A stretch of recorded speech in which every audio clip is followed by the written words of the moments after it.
Andy Burnham has promised to keep up the pressure on Russia. During his first official visit to Ukraine as UK Prime Minister, Burnham strongly condemned Moscow's outrageous threats and vowed that Britain would continue standing with Ukraine. Speaking in Kyiv, alongside Ukrainian President Volodymyr Zelenskyy, Burnham delivered a powerful message. Despite 35 years of independence, Ukraine has had to earn it again and again, but Russia has failed to break the Ukrainian people's will.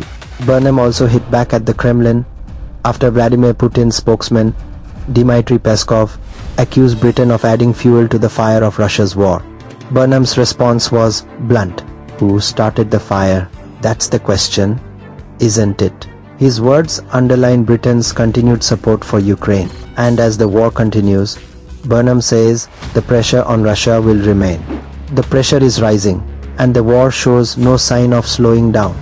The UK Prime Minister says missile interceptors will be one of the main issues discussed at the next meeting of the Coalition of the Willing. And despite Russia's threats of retaliation, Britain says its support for Ukraine has not changed. The message from Downing Street is clear.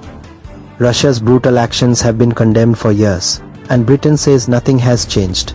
Back in 2023, the United Kingdom became the first country to supply Ukraine with the long-range Storm Shadow missiles it had requested to fight Russian forces. Then, in 2024, Ukraine used Storm Shadow missiles against targets inside Russia for the first time. But the battlefield is becoming even more dangerous. Russia and Ukraine continue to launch strikes against each other. Ukrainian authorities say 5 people were killed in the Kharkiv region. Meanwhile, Russia says 3 teenagers were killed after a children's center was hit by debris from a drone. And according to BBC Defense correspondent Jonathan Beale, Britain's military support remains extremely important. But Ukraine needs something even more urgent: sophisticated air defense systems capable of intercepting Russian ballistic missiles. Because in this war, protecting the skies could be just as important as controlling the battlefield.